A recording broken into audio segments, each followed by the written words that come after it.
Глава 816. Глубины долины. У подножия крутого утеса высотой в 3 километра была небольшая пещера, из которой только что вышла группа из 3 человек.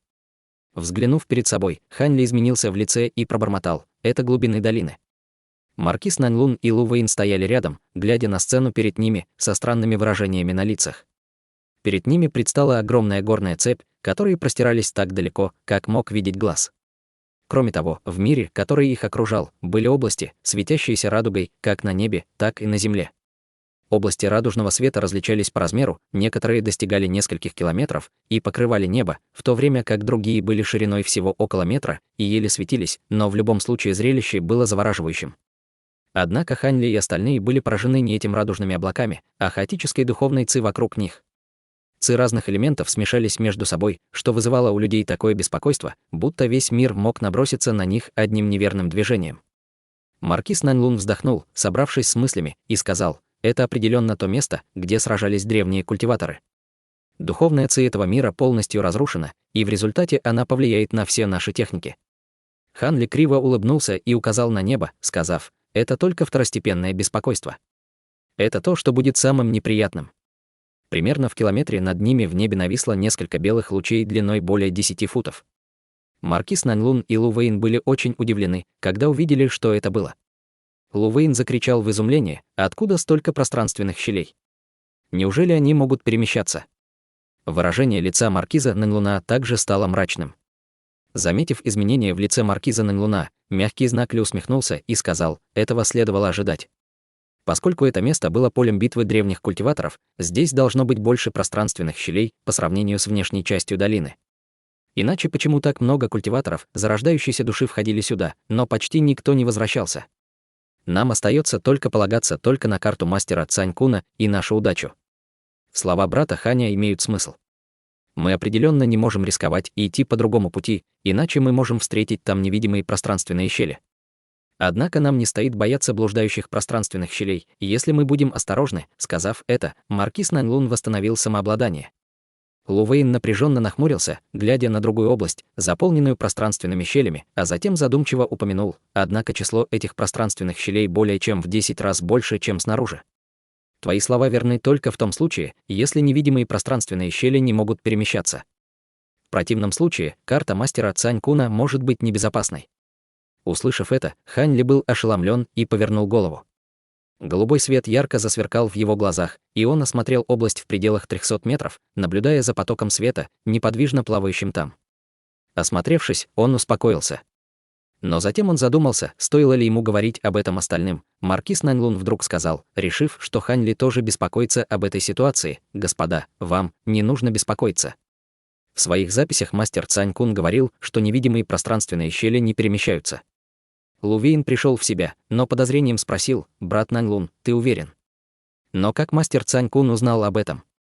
Маркиз Наньлун посмотрел на них и спокойно сказал: «Брат Лу должен понимать, что в прошлом мастер Цань Кун был серьезно ранен. Нам стоит думать о том, как он смог благополучно покинуть долину падения демонов. Полагаясь на технику, которую он культивировал, он мог чувствовать пространственные щели, иначе как он смог выйти из долины с такими серьезными травмами?» Услышав это, Лу Вэйн почувствовал облегчение. А разве есть такие техники? В этом случае мастер Цань Кун не смог сбежать из долины падения демонов. Лицо Хань Ли тоже дрогнуло, и он вздохнул с облегчением. Беспокойство маркиза Наньлуна исчезло при виде это, поскольку он боялся, что его товарищи могли передумать. Он был особенно обеспокоен Хань Ли, чье поведение особенно сложно было предугадать. Поскольку Хань Ли является главной силой в борьбе с древней огненной жабой, его нужно было убедить продолжить путь. С серьезным выражением на лице маркиз Наньлун сказал: «Идемте. Согласно записям, мы не можем летать слишком быстро, поэтому до древней огненной жабы мы доберемся через день. Однако нам всем следует быть осторожными». Хань Ли слегка улыбнулся и сказал: «Брату Наньлуну стоит беспокоиться о себе, а я сам позабочусь о себе». Лу Вэйн кивнул в знак согласия. Довольный таким ответом, маркиз Наньлун сказал: «Тогда в путь». Мы потратили впустую достаточно времени. Сказав это, он окутал себя световым барьером и медленно полетел вперед. Хань Ли и Лу Вэйн переглянулись между собой и тоже поднялись в воздух, последовав за маркизом Наньлуном, стараясь не отступать от него ни на шаг, поскольку любое отклонение могло привести их к пространственной щели или древнему ограничительному заклинанию. Таким образом, все они были тщательно осторожны. Путь, по которому они двигались, был невероятно странным. Иногда они летели прямо, иногда по кругу. Но независимо от пути, они останавливались каждые 2 часа и проверяли свое местоположение, прежде чем двигаться дальше. Кроме того, маркиз Наньлун уже почти не смотрел в нефритовую пластинку по пути. Было ясно, что он уже запомнил путь. Хань Ли выглядел спокойно, но на самом деле он запоминал маршрут. Таким образом, если бы произошло что-то неожиданное, у него был бы путь к спасению. Он считал, что Лу Вэйн, скорее всего, делал то же самое. В конце концов, культиваторы, овладевшие основными элементными искусствами культивации, обладали прекрасной памятью. Поэтому запомнить что-то подобное для них не составляло труда. Их полет продолжался почти целый день, и за это время они не встретили никакой опасности. Хань Ли чувствовал себя свободно, полагая, что маркиз приобрел подлинный маршрут, по которому мастер Цань Кун путешествовал по глубинам долины. Пока Хань Ли продолжал запоминать путь, следуя за маркизом Наньлуном, он старательно сканировал свое окружение своим духовным чутьем. Он считал, что они прошли по крайней мере 4 области, которые находились под мощными ограничительными заклинаниями.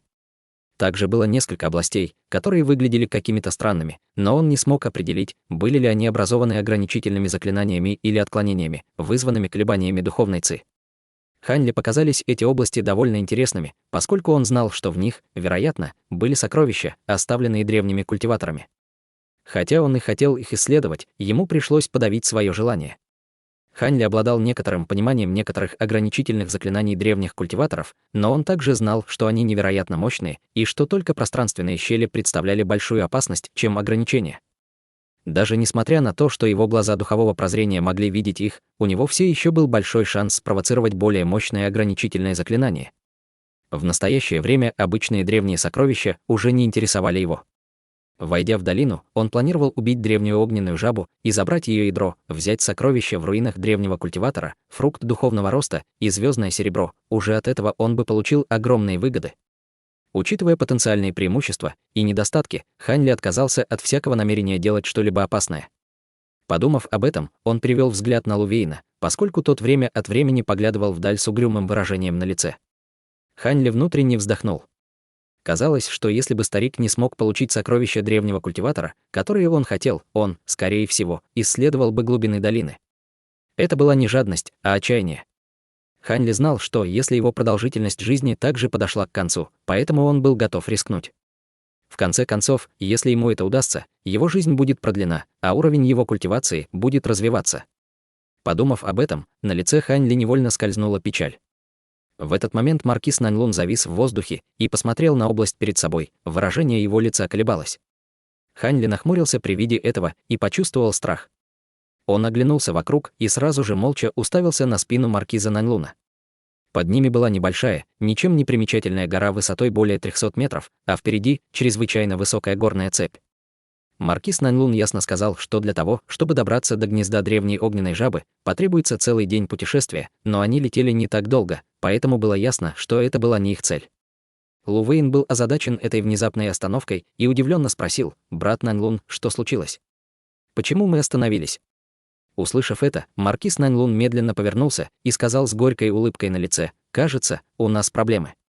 Впереди нас ждет опасность». Выражение лица Лу Вэйна побледнело, и он с недоумением сказал: «Брат Наньлун, что ты имеешь в виду?» Хань Ли почесал нос, но промолчал. Тем не менее, на его лице тоже появилось странное выражение. «Господа даосисты, вы видите эти 2 горы вдалеке?» Маркиз Наньлун указал на 2 горы, которые были удивительно похожи. «Конечно, видим. А что, эта проблема как-то связана с ними?» С удивлением спросил Лу Вэйн. «Так и есть», — сказал маркиз Наньлун с полной уверенностью в голосе.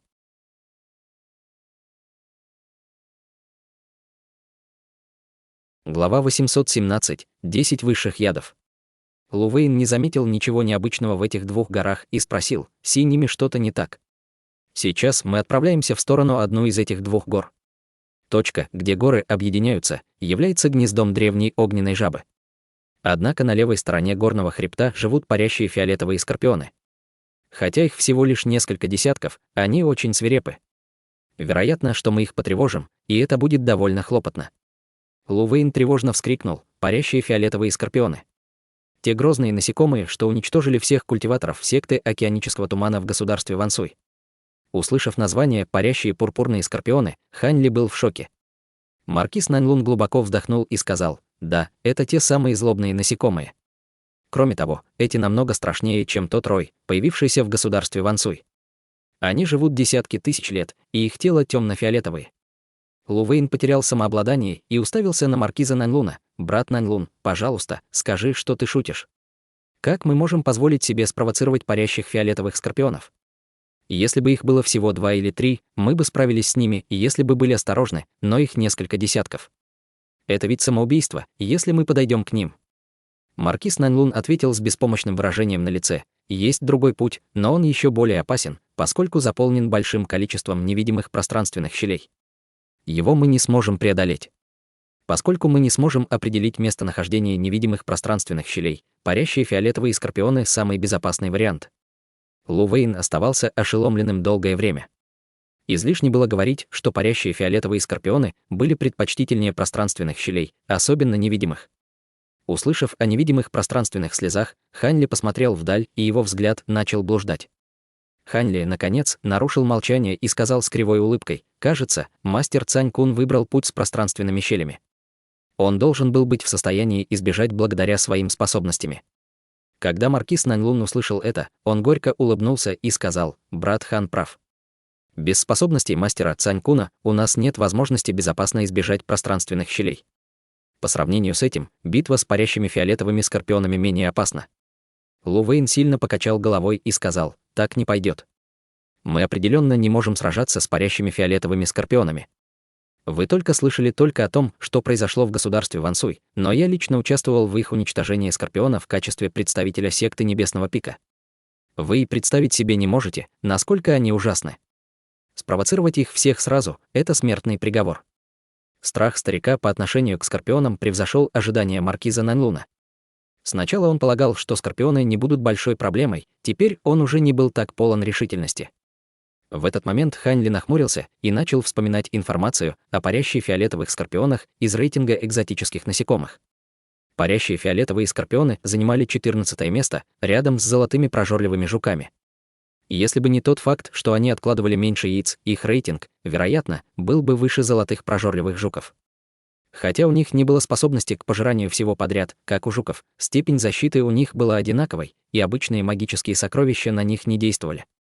Кроме того, у них была невероятно быстрая скорость, и они были очень ядовиты, благодаря чему и получили свое высокое положение в рейтинге экзотических насекомых. Не говоря уже о том, что эти парящие фиолетовые скорпионы жили в долине падения демонов смерти в течение многих сотен лет, они уже достигли пика зрелости, поскольку их тела уже стали темно-фиолетовыми. Тем не менее, казалось, что маркиз Наньлун только знал, насколько страшны эти насекомые. Лу Вэйн же ранее видел их силу и побледнел от одного упоминания о них. Когда выражение лица маркиза Наньлуна стало мрачным, Хань Ли холодно рассмеялся. Маркиз Наньлун упомянул о парящих фиолетовых скорпионов только сейчас, когда они зашли так далеко. Казалось, это было сделано не из-за каких-либо благих намерений, но чтобы не дать им отступить. Поскольку они путешествовали так долго, они оба не хотели бы возвращаться с пустыми руками и чувствовали себя обязанными противостоять опасности. Хань Ли продолжал взвешивать свои варианты за и против, сравнивая опасность сражения с парящими фиолетовыми скорпионами с выгодой, которую можно было получить. В конце концов, ему придется раскрыть свои способности видеть сквозь пространственные щели, чтобы пойти по другому пути. Поскольку это была его самая важная способность, он собирался рассказать о ней другим только в случае крайней необходимости. Пока Хань Ли размышлял об этом с опущенной головой, Лу Вэйн стоял на месте с мрачным выражением на лице. Ему не удавалось скрыть страх в его глазах. Маркиз Наньлун смотрел на гору парящих фиолетовых скорпионов с колеблющимся выражением лица. Какое-то время все трое застыли на месте, не зная, продвигаться или отступать. После долгого молчания выражение лица Хань Ли дрогнуло, и он поднял голову с легкой улыбкой на лице. Хотя маркиз Наньлун и Лу Вэйн казались рассеянными, они внимательно следили за действиями своих спутников и заметили движение Хань Ли. Маркиз Наньлун немедленно повернул голову и взглянул на Хань Ли, что? Неужели у брата Ханя есть хорошая идея? В его голосе звучала надежда. Лу Вэйн также повернулся и с волнением взглянул на Хань Ли. Однако Хань Ли ответил не сразу. Вместо этого он схватил свою сумку для хранения, вынув маленькую зеленую бутылку. Он спросил: «Вы, господа даосисты, что-нибудь слышали о 10 высших ядах?» Лу Вейн удивленно спросил: 10 высших ядов. Я слышал, что они обладают невероятной токсичностью. Даже если культиваторы нашего уровня столкнутся с ними, они смогут им противостоять. Я слышал, что Вэйвуэ культивирует ядовитые техники, что позволяет ему использовать один из 10 высших ядов — трупный яд. Во время сражений другие культиваторы не смеют подходить к нему слишком близко, иначе рискуют погибнуть без предупреждения. Маркиз Наньлун взглянул на маленькую бутылочку в руке Хань Лила и сказал: «Однако я слышал, что у некоторых из 10 высших ядов есть другое применение, помимо убийства противников. Неужели у брата Ханя есть один из таких ядов?» Хань Ли поднял бутылочку и объяснил: «Кажется, мне не нужно ничего говорить. Как вы уже догадались, эта бутылка содержит один из 10 высших ядов — нефритовый яд. Говорят, что этот яд был изготовлен из слюны демонической птицы с нефритовым клювом». Брат Хань хочет сказать, на лице Лу Вейн появились радостные нотки. Хань Ли быстро ответил: «Хотя парящие фиолетовые скорпионы очень живучие, мы можем отвлечь их с гор этим ядом, и это даст нам возможность полностью избежать их». «Как мы сможем отвлечь их ядом?» «Ох, хе-хе. Я и забыл, что брат Хань владеет марионеточными техниками. Достаточно смазать несколько марионеток ядом, чтобы привлечь скорпионов». В этот момент маркиз Наньлун улыбнулся. Как только это было сказано, выражение лица Хань Ли ничуть не изменилось, но он подумал: маркиз Наньлун свалил всю работу на меня, хотя его Иволга могла бы сделать то же самое. В борьбе с огромным питоном было уничтожено несколько моих марионеток. Хотя Хань Ли чувствовал себя немного недовольным, он спокойно кивнул. Поскольку это был пустяковый вопрос, он не хотел ссориться из-за этого. В конце концов, они все еще были на полпути к своей цели, а яд все-таки был одним из сокровищ, оставленных мастером Цанькуном. Благодаря медицинскому опыту Хань Ли, он мог распознавать яд одним махом и сразу же забрал его. Теперь, когда он подумал об этом, вполне возможно, что мастер Цанькун оставил яд для подготовки к битве с парящими фиолетовыми скорпионами. Казалось, мастер Цанькун спланировал каждый шаг, чтобы его потомки могли получить сокровища. Подумав о руинах мастера Цанькуна, он вспомнил портрет трехголового шестирукого демонического зверя, чувствуя, что в нем было что-то загадочное. Поскольку маркиз Наньлун ранее говорил, что он является потомком мастера Цанькуна, он должен кое-что о нем знать. Но независимо от того, что было не так, Хань Ли был заинтересован только в приобретении ядра древней огненной жабы. Он не собирался вмешиваться в дела, которые его не касались, и навлекать на себя проблемы. Подумав об этом, он хлопнул по своей сумке для хранения, и оттуда мгновенно 5 полос белого света. Это были его марионеточные обезьяны. Хань Ли быстро достал несколько маленьких нефритовых бутылок и налил по капле нефритового яда в каждую из них перед тем, а затем запечатал бутылки. После этого он дал их обезьянам. Затем под руководством маркиза Наньлуна Хань Ли приказал своим огромным марионеточным обезьянам тихо пробраться к левой вершине горы. После того, как марионетки преодолели часть пути, Хань Ли повернулся к остальным и сказал: «Давайте тоже отправимся в путь. Мы не можем быть слишком далеко от марионеток. Когда марионетки отвлекут скорпионов, нам придется как можно быстрее двигаться через гору, иначе мы можем упустить свой шанс». Маркиз Наньлун и Лу Вейн не возражали и последовали за марионетками рядом с ним. Вскоре марионеточные обезьяны прибыли к вершине горы с Хань Ли и остальными в нескольких километрах в укрытии. В этот момент марионетки использовали всю свою силу и раздавили маленькие бутылки в своих руках. Внезапно гнилостный запах стал медленно распространяться по горе, а марионеточные обезьяны убежали в одну сторону горы.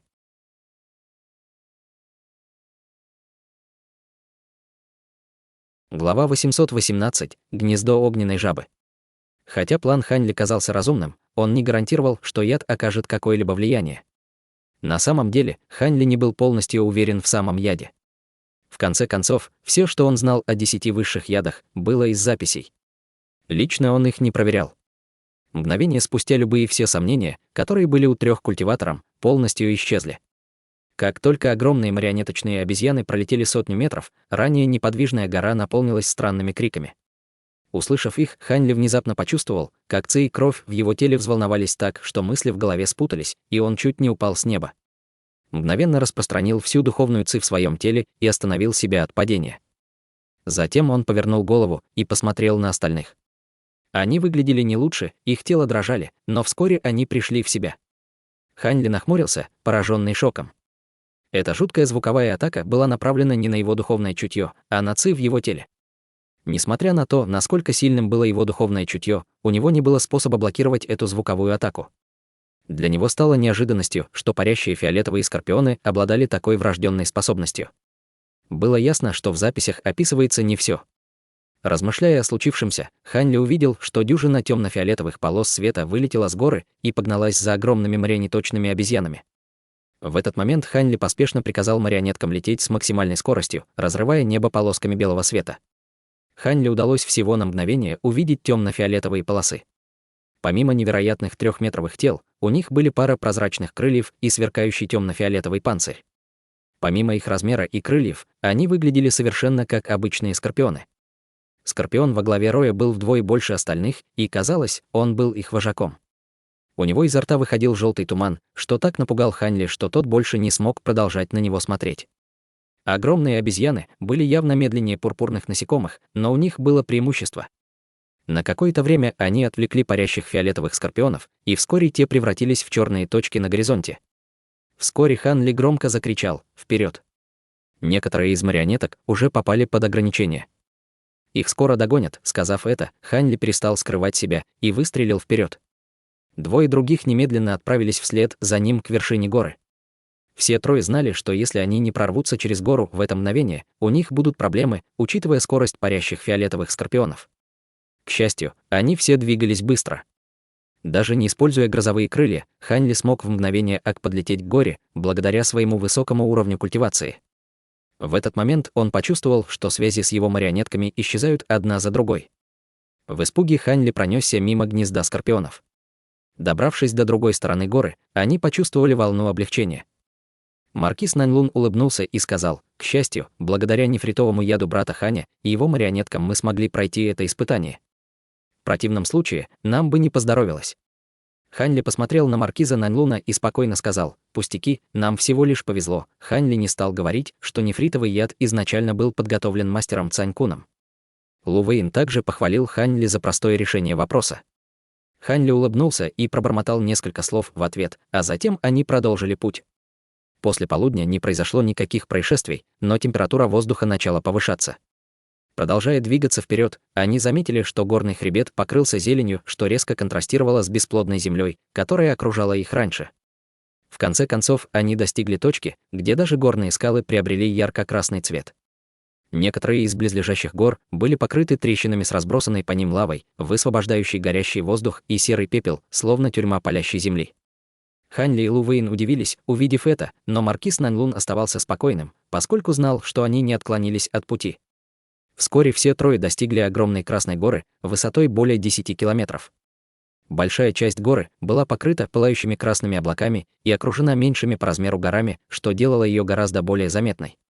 Увидев гору, маркиз Наньлун остановился, и свет, окружавший его, исчез. Ханли и старик взволнованно переглянулись между собой, понимая, что они на месте. Маркиз Наньлун глубоко вздохнул, повернулся и сказал: «Господа, под горой находится пещера, в которой живет древняя огненная жаба, и там же находятся развалины древнего культиватора. Говорится, что эта жаба очень свирепая, так что нам стоит обсудить, как мы с ней справимся». Под горой.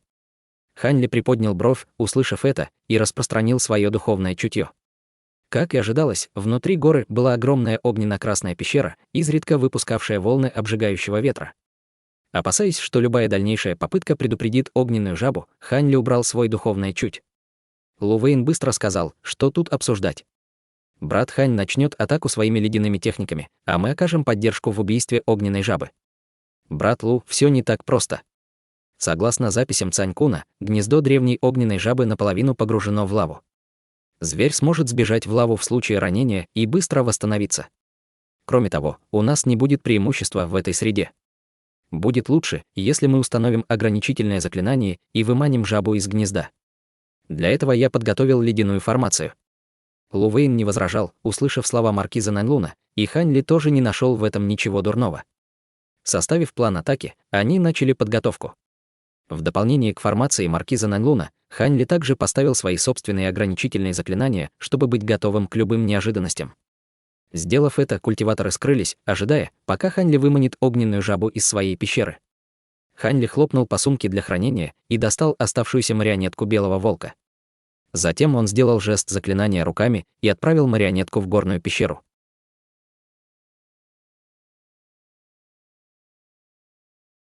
Глава 819. Приманка. Управляя марионеткой с частью своего духовного чутья, Хань Ли мог видеть полость пещеры. Перед марионеточным волоком был естественный туннель длиной около 30 метров.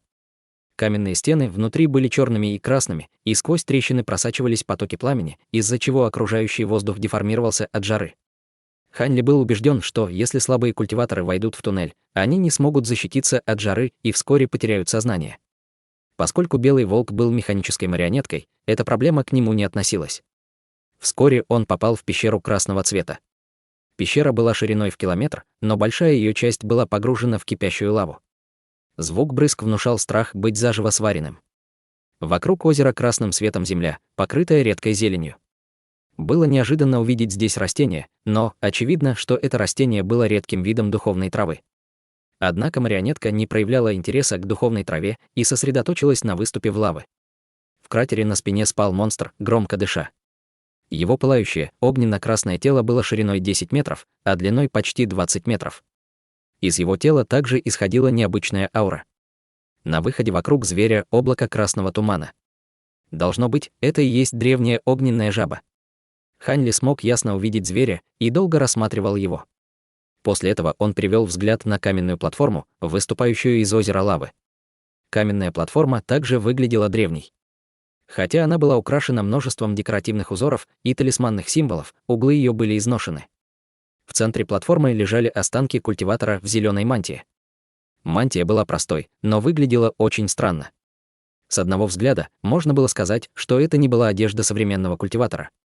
Кроме того, хотя прошло много времени, мантия все еще сверкала слабым зеленым светом. Останки внутри давно сгнили, раскрывая прозрачные, как кристалл, кости. Внимательно осмотрев останки, Хань Ли взглянул на древнюю огненную жабу, а затем убрал нить своего духовного чутья из марионетки и стал подкрадываться к останкам культиватора. Хань Ли решил сначала проверить, нет ли у останков каких-либо сокровищ. Сначала он не смог обнаружить какие-либо сокровища или сумку для хранения у останков, к его большому беспокойству. Однако, возможно, сокровища были спрятаны возле каменной платформы или у зеленой мантии. Когда нити духовного чутья достигли останков и спустились к ним, произошла перемена. Зеленые одежды засверкали ярким светом и активировали вокруг себя барьер, оттолкнув нить духовного чутья, что образовало волну странных духовных колебаний ци поблизости. Спящая древняя огненная жаба, казалось, заметила это и быстро открыла глаза, оглядевшись по сторонам, обнаружив марионеточного волка у входа в пещеру. «Нехорошо!» — крикнул Хань Ли. Нить духовного чутья тут же вернулась в марионетку, и марионетка поспешно развернулась и скрылась в полоске белого света. В то же время жаба перевернулась и взмыла в воздух, а затем приземлилась на огромный камень. В ее глазах мелькнул образ марионетки, и она яростно прохрипела. Вскоре после этого он отскочил от скалы и погнался за марионеткой, окутавшись красным туманом. Древняя огненная жаба уже в пути, приготовьтесь, спрятанный возле ограничительной формации, Хань Ли отправил передачу голоса своим товарищам. Их лица застыли, и они переглянулись между собой издалека. Белая полоска вырвалась изнутри и метнулась прямо на группу культиваторов. Мгновение спустя шар красного тумана вылетел из пещеры, преследуя марионетку. Его скорость была такой же быстрой, как у культиватора на ранней стадии зарождающейся души. Выражение лица Хань Ли дрогнуло при виде этого. К счастью, главной способностью марионетки Белого Волка была скорость, иначе она не смогла бы ее выманить. Подумав об этом, Хань Ли приказал марионетке использовать всю свою скорость, не обращая внимания на ее целостность. Затем он щелкнул пальцами, вызвав шар синего пламени на ладони. Когда двое других совершенствующихся увидели это, они приготовили свои магические сокровища с серьезными выражениями, пока они тихо ждали рядом с образованиями заклинаний. Хотя расстояние между культиваторами и огромной горой казалось огромным, белая полоска и шар огненно-красного тумана пересекли расстояние в мгновение ока. С серьезным выражением на лице Хань Ли усилил свое синее пламя на ладони. В тот момент, когда белая полоска оказалась около ограничительной формации и уже собиралась прорваться внутрь, огненная жаба, казалось, потеряла терпение. Она громко харкнула и выплюнула алый огненный шар, хотя марионетка оставалась в 100 метрах от нее. Как только огненный шар покинул ее пасть, он был размером с человеческую голову, но, пролетев метров 10, шар внезапно расширился до гигантских размеров и обогнал марионетку. Вскоре марионетка испустила приглушенный взрыв внутри пламени. Пламя распространялось мгновенно, не оставив от марионетки и следа. Хань Ли был потрясен при виде этого. Демоническое пламя жабы было, по крайней мере, на целый уровень выше пламени культиватора на стадии зарождающейся души. Он волновался, сможет ли его небесное ледяное пламя задержать его, но не слишком. В конце концов, у него все еще было два еще более свирепых способа убить зверя: высшее фиолетовое пламя и формация золотых мечей. Конечно, он смог бы убить зверя, высвободив всех своих марионеток на стадии заложения основ, хотя при этом он и понесет огромные потери. Марионетки, вероятно, окажутся более полезными в других ситуациях. В этот момент огненная жаба крикнула от удовольствия, убив врага, вторгшегося в его логово. Затем в пятне красного тумана она развернулась, собираясь вернуться в пещеру. В этот момент трое культиваторов с ужасом переглянулись между собой. Хань Ли чувствовал себя особенно обеспокоенным. Ему было нужно ядро огненной жабы, поскольку от этого зависела жизнь Наньгун Ван, поэтому Хань Ли не мог позволить жабе сбежать. Он изменился в лице, его фигура размылась и появилась в полоске лазурного света рядом с формацией. Маркиз Наньлун и Лу Вэйн были ошеломлены при виде этого, но вскоре поняли, что планировал Хань Ли. Появление Хань Ли встревожило огненную жабу, поэтому она тут же повернула голову и пристально взглянула на нового врага, который внезапно появился рядом. Она оставалась неподвижной, она с недоумением осмотрела Хань Ли. Хань Ли молча поднял огненный шар в своей руке, похлопав по своей сумке для хранения свободной рукой.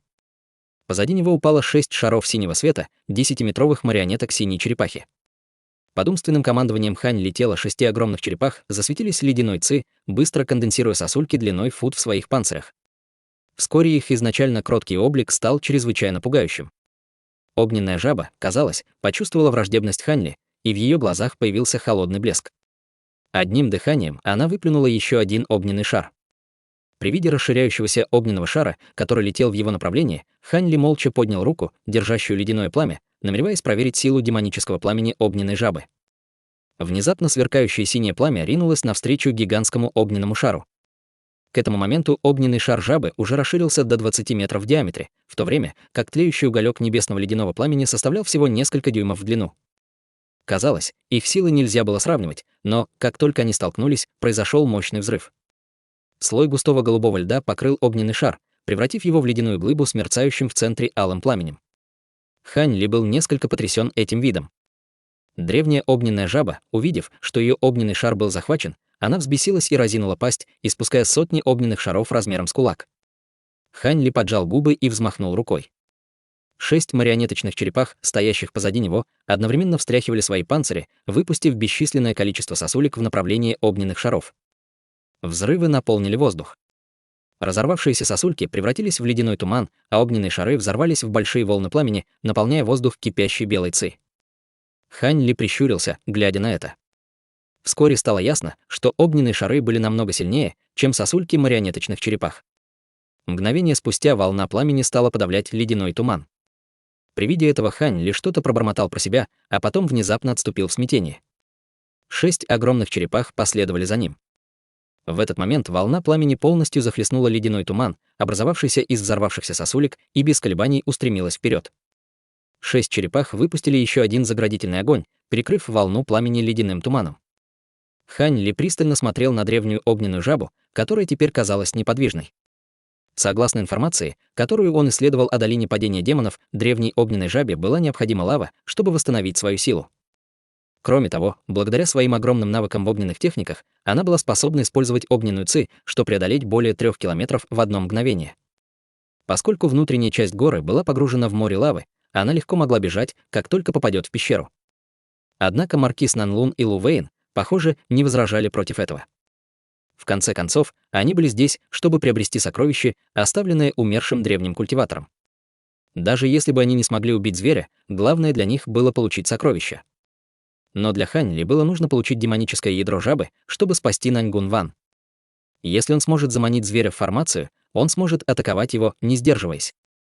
Убедиться в том, что зверь не сможет сбежать, было абсолютно необходимо.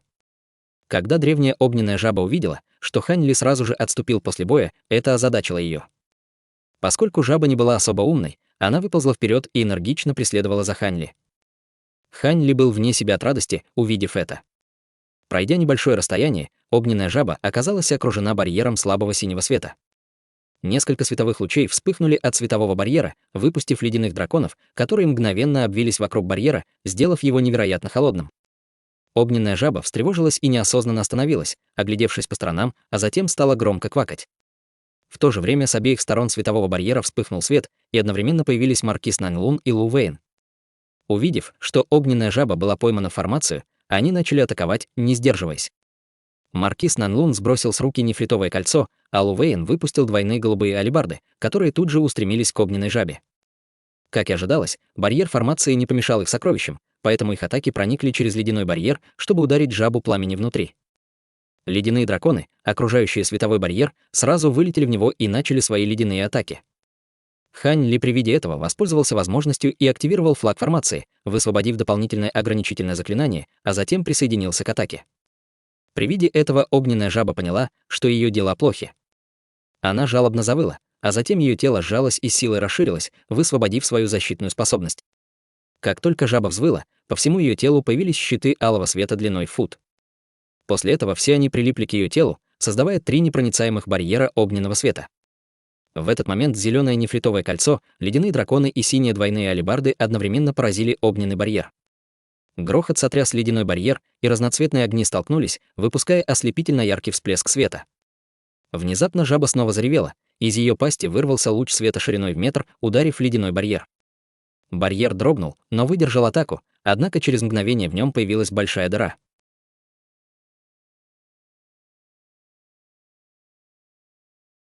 Глава 820. Убийство зверя. Красный свет ярко засверкал в центре ледяного барьера, и огромный огненный столб света пронесся вокруг древней огненной жабы. Это огненный столб выбил из барьера не только ледяных драконов, но и магические сокровища. В огненного света можно было разглядеть силуэт жабы. Огненный столб быстро рассеялся, а жаба, понимая, что поймана в ловушку, воспользовалась этой возможностью и попыталась сбежать. Превратившись в шар бушующего пламени, она выстрелила в дыру, только что проделанную в барьере. Маркиз Нанлун и Лу Вэйн при виде этого поспешно приказали своим магическим сокровищам заблокировать дыру, но опоздали. В мгновение ока она оказалась у ледяного барьера, а затем со свистом прыгнула в дыру. В этот момент жаба увидела под собой полосу черного света и сразу же почувствовала ледяное жжение в своей ноге, внезапно обнаружив, что большая часть ее ноги пропала. Огненная жаба вздрогнула и заревела от невыносимой боли. Несмотря на мощные способности зверя, ее охватила боль, и она упала. Маркиз Нанлун и Лу Вэйн обрадовались, увидев это, и сразу же приказали своим сокровищам окружить огненную жабу, активировав поток атак. Темно-зеленое кольцо тут же создало несколько сотен своих копий, вращающихся вокруг огненной жабы в попытке задержать ее. Двойные голубые алебарды превратились в ледяных питонов длиной 20 метров во вспышки синего света, а затем набросились на жабу. Проявив себя великим зверем, заслужившим то, что ее боялся мастер Цань Кун в прошлом, она не подала виду, что на нее повлияло отсутствие одной конечности. Вместо этого она уплотнила защитный барьер на своем теле, готовясь к атакам. Фантомы зеленого кольца не смогли приблизиться к телу зверя, им оставалось только наносить удары только по световым щитам, но это было не особо эффективно. 2 ледяных питона смогли противостоять огненным щитам своими собственными ледяными атаками. С каждым ударом они разбивали по одному щиту, но количество щитов казалось бесконечным, и атаки не имели большого эффекта. Вскоре к атаке присоединилось 6 синих лучей синего, разбивая щиты вспышками света. Раздался грохот, древняя огненная жаба была поражена, несмотря на попытки сопротивляться. Маркиз Нанлун, увидев это, удивленно посмотрел в сторону, заметив Хань Ли, который внезапно появился поблизости. Хань Ли взмахнул рукой, выпустив черную ци. Позади него было 6 марионеточных черепах, каждая из которых испускала лучи света толщиной с чашу для риса, атакуя жабу. Хань Ли перевел взгляд и взглянул на отрубленную конечность огненной жабы, которая упала за ледяной барьер. Хотя она была отделена от своего тела, она все еще светилась красным светом и плавала возле ледяного барьера, словно все еще обладая духовной силой. При виде этого в глазах Хань Ли вспыхнуло удивление. Мгновение назад, когда Хань Ли увидел, что огненная жаба вот-вот сбежит из ледяного барьера, он в мгновение отчаяния активировал инское дьявольское расщепление.